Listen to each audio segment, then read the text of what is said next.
आप सभी का स्वागत है बाय स्टडी यूट्यूब चैनल पे। आज हम लोग देखेंगे landform formed by ground water. Ground water किसे कहते हैं? The water that present on over A ground. Water that present over A ground is called ground water. तो देखते हैं ग्राउंड वाटर के कुछ लैंडफॉर्म्स। तो सिंपली जो ग्राउंड वाटर से लैंडफॉर्म बनते हैं उसको क्रास्ट टोपोग्राफी बोलते हैं, या फिर क्रास्ट इरोजन डिपॉजिट तो नहीं बोल सकते क्योंकि लैंडफॉर्म को टोपोग्राफी बोलते हैं। ठीक, तो इसी तरह जो जो आपका ग्राउंड वाटर से लैंडफॉर्म बने उसको कास्ट टोपोग्राफी बोलते हैं। तो कुछ नेसेसरी कंडीशन होते हैं, तो देखते हैं नेसेसरी कंडीशन में सबसे पहले आपका थिक लाइमस्टोन। जब भी ये बनेगा कोई लैंडफॉर्म्स ग्राउंड वाटर से, तो वहाँ पे थिक लाइमस्टोन मतलब कैल्केरियस रॉक, क्योंकि ये कैल्शियम कार्बोनेट है, कैल्शियम से बना है, तो इसलिए इसको कैल्केरियस रॉक बोलते हैं। तो आपका कैल्शियम होना जरूरी है, मतलब thick line of calcium carbonate.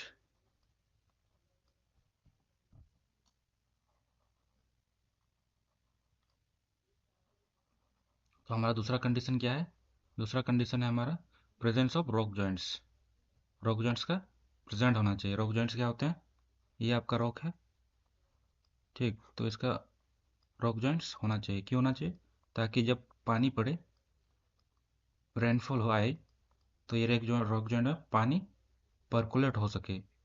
और पर्कुलेट होएगा तो हमें पता है कि वाटर यूनिवर्सल सॉल्वेंट है, जो कि दूसरों को डिजॉल्व अच्छा से कर लेता है अपने में। तो ये जब पर्कुलेट करेंगे तो यहाँ के जो सेडिमेंट जो कि सेडिमेंट है, पत्थर के जो पार्टिकल्स है वो पानी में डिजॉल्व हो जाएंगे। तो इसी तरह रॉक जॉइंट का होना भी नेसेसरी है कास्ट टोपोग्राफी बनने के लिए। तो अगला हमारा कंडीशन है, जो हमारा तीसरा कंडीशन है, वो है हमारा जो तीसरा कंडीशन है, वो हमारा तीसरा कंडीशन है एवरेज अबव एवरेज रेनफॉल।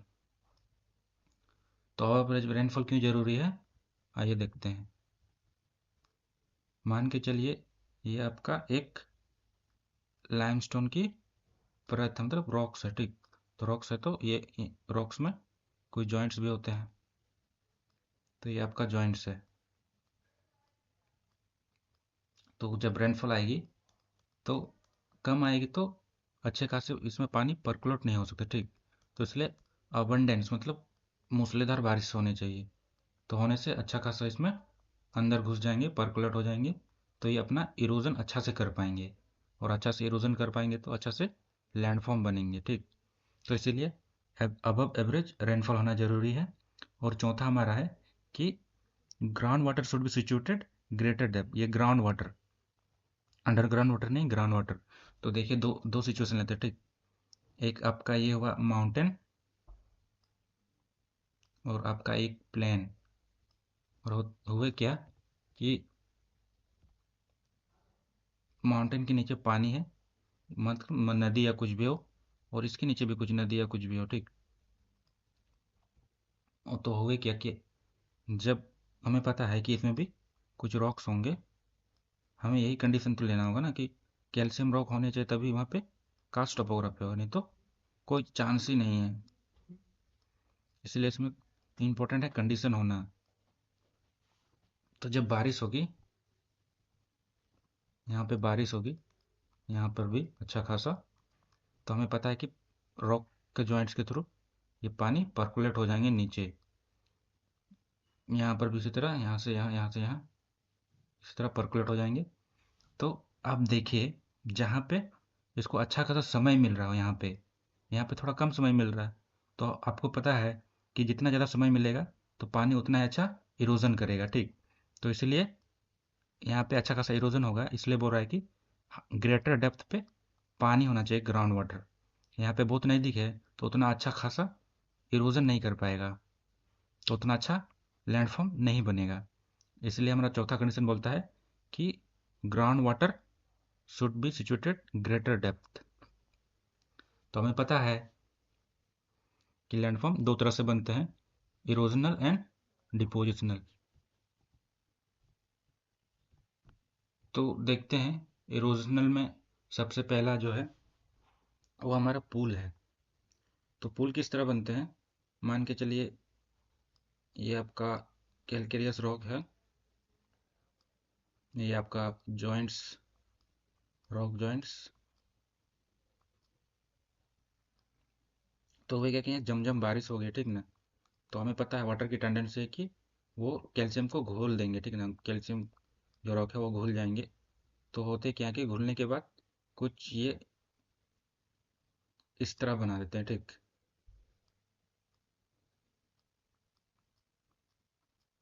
मतलब साइड साइड में हार्ड रॉक थे, ये साइड साइड में, ये साइड साइड में नीचे हार्ड रॉक थे, तो सब घुल नहीं पाए।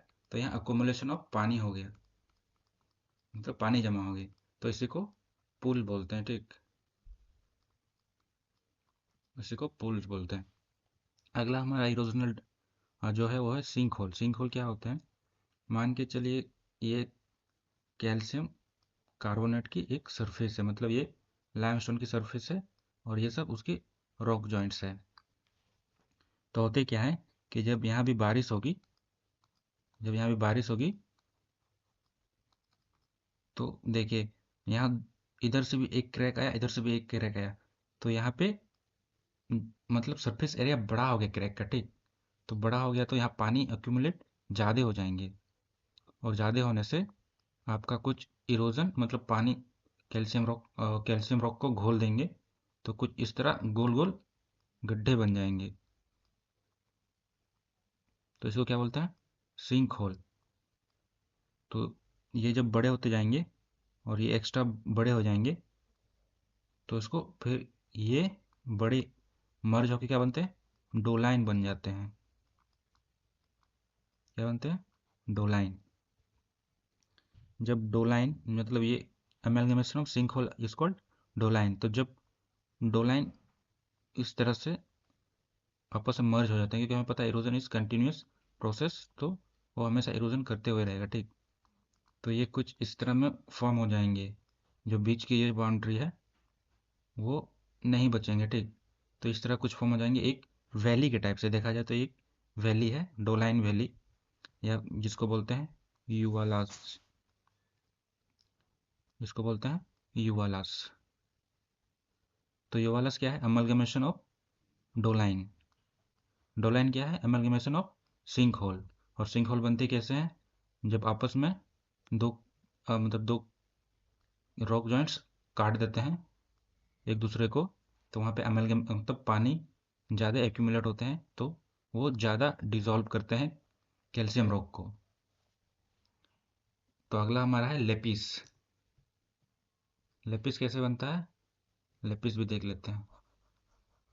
तो लेपिस हमारा भी इरोजनल लैंडफॉर्म है, जो कि ग्राउंड वाटर से बनते हैं। तो लेपिस में भी सेम उसी तरह, ये आपका सरफेस है और इसमें रॉक जॉइंट्स प्रेजेंट है।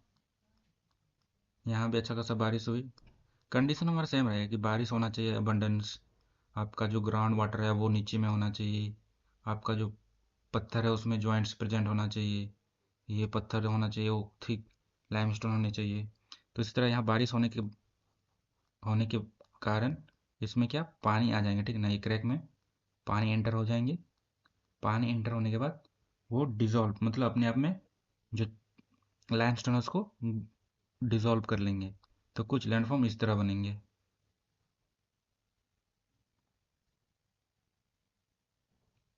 तो ये आपका कौन सा लैंडफॉर्म है, ये आपका हो गया, ये आपका है लेपिस, ये लैंडफॉर्म का लेपिस है। तो उसी तरह से अगला हमारा लैंडफॉर्म है इरोजनल लैंडफॉर्म्स, जो ग्राउंड वाटर से बनते हैं, वो हमारा है लाइमस्टोन पेवमेंट। तो लाइमस्टोन पेवमेंट क्या है, आइए देखते हैं। तो लाइमस्टोन पेवमेंट उसी तरह सेम, आपका कंडीशन वही सेम रहेगा, लेकिन इस बार क्या है कि इस बार ये आपका सरफेस है, ठीक, कैलकेरियस रॉक ही है, रॉक के ऊपर ये क्या है, जॉइंट्स है। तो क्या होते हैं कि जब अच्छा खासा बारिश हो जाते हैं, अच्छा खासा बारिश हो जाते हैं, तो ये सब जॉइंट्स जो है ना, ये सब इरोजन हो जाता है, मतलब ब्रॉड हो जाते हैं, इरोजन होते हुए ब्रॉड हो जाते हैं, ब्रॉड हो जाते हैं, तो कुछ इस प्रकार बनते हैं। ये जो आप देख रहे हैं ना, ये जो गैप देख रहे हैं सब में, ये कुछ नहीं, बस ये लोग का क्या है, क्रैक जो थे, मतलब जो जॉइंट्स थे, रॉक जॉइंट्स, वो इनलार्ज हो गए, मतलब बड़े हो गए हैं इरोजन के थ्रू। लेकिन देखिए यहाँ पे पेवमेंट इसलिए बोलेंगे कि ये समतल है, मतलब प्लेन सरफेस, इसलिए पेवमेंट। तो देखिए यहाँ पे इतने पतले जॉइंट्स, मतलब क्रैक जॉइंट्स थे रॉक के, तो यहाँ कितने इतने हो गए, मतलब वही कि यहाँ पे इरोजन हो गए। तो अगला हमारा जो है, बुक्स में केप दिए नहीं, लेकिन केप भी एक आपका इरोजन लैंडफॉर्म ही है। ठीक, देखते हैं वो कैसे बनते हैं केप। तो केप के लिए आपका देखिए, ये आपका एक लैंड, मतलब वही है, रॉक है, ठीक। तो रॉक है ये आपका जॉइंट्स, रॉक जॉइंट्स, कंडीशंस वही होने चाहिए। तो इसमें होते क्या है कि इस बार यहाँ पे बीच में लाइमस्टोन है, ठीक। यहाँ ऊपर आपका हार्ड रॉक, नीचे आपका हार्ड रॉक, बीच में लाइमस्टोन। तो जब यहाँ भी अच्छा खासा बारिश हो जाती है, तो पानी नीचे आएगा, है कि नहीं, नीचे आएगा। तो जहाँ ये कैल्शियम रॉक को पाएगा, वो उसको डिजोल्व कर देगा, ठीक ना। पानी जो बीच में कैल्शियम रॉक है, उसको डिजोल्व कर जाएगा, तो कुछ इस तरह लैंडफॉर्म बनेगा। जो बीच में रॉक था, कैल्शियम रॉक, साइड साइड तो हार्ड रॉक थे, नीचे भी हार्ड रॉक थे, तो बीच में जो कैल्शियम रॉक थे उसको डिजोल्व कर दिए। जो वाटर परकलोट हुए, नीचे गए बारिश होने के बाद, तो कुछ इस तरह लैंडफॉर्म बने, ठीक ना। तो ये आपका क्या हुआ, केव हो गए। आई होप आपको ये समझ में आ गया हो, थोड़ा सा कॉम्प्लिकेटेड है, मतलब उतना भी नहीं है कि बस ऊपर ऊपर हार्ड रॉक है, लेकिन हार्ड रॉक में भी जॉइंट्स प्रेजेंट हो सकते हैं। तो जब ये जॉइंट से पानी नीचे आए, तो बीच में जो लाइमस्टोन थे वो पानी में घुल गए, तो घुलने से कुछ खाली जगह क्रिएट हुए, तो इसे को केव्स बोलते हैं। तो अगला हमारा क्या है, डिपोजिशन लैंडफॉर्म्स। तो डिपोजिशन लैंडफॉर्म्स क्या है, वही जो अभी जो इरोजन देखें उसका रिवर्स, कि अभी बस डिपॉजिट होंगे। तो इसमें आपका तीन प्रकार का है डिपोजिशन लैंडफॉर्म्स, जो कि है स्टैलेक्टाइट, स्टैलेग्माइट एंड पिलर्स। तो स्टैलेक्टाइट स्टैलेग्माइट क्या आते हैं, आइए देखते हैं। तो ये आप मान के चलिए, आप कोई देखें कोई मूवी या फिर कुछ में कि गुफा हो, अमरकंटक मान सकते हैं कि अमरकंटक, या टपकेश्वर टेम्पल, ठीक ना, टपकेश्वर टेम्पल, ये भी आपका क्या है, मान के चलिए कि ऊपर ना बर्फ बर्फ जमे है, ठीक ना। और ये क्या, कौन सा पत्थर है, कैलकेरियस पत्थर है ये, भाई मतलब लाइमस्टोन ही है, ठीक।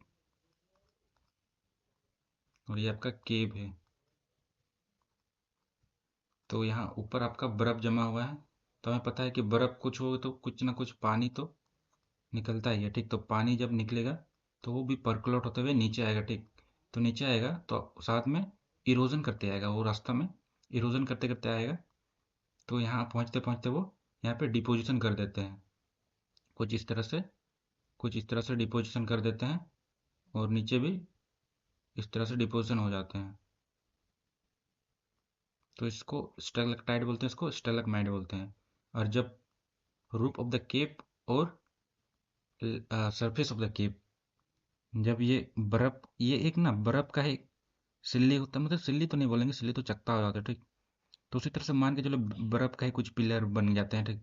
तो उसी को पिलर्स बोलते हैं, ठीक ना, इसी को पिलर बोलते हैं। तो आई होप आपको समझ में आ गया। आओ थोड़ा सा एग्जांपल देखते हैं, मतलब डायग्राम देखते हैं, तो पता चल जाएगा कि थोड़ा सा क्लियर हो जाएगा कि कौन सा क्या क्या है। तो सबसे पहले देखिए, जो इरोजनल लैंडफॉर्म है, सिंक होल।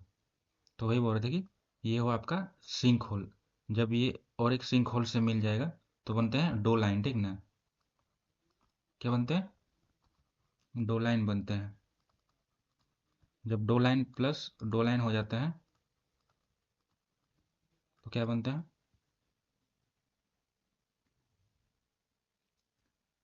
क्या बनता है? दो लाइन प्लस दो लाइन्स, तो ये आपका बन जाएगा युवालास। दो लाइन प्लस दो लाइन आपका क्या बनेगा? दो लाइन प्लस दो लाइन आपका क्या बनेगा? युवालास। युवालाल। युवाला। तो अगला लैंड फॉर्म क्या है हमारा?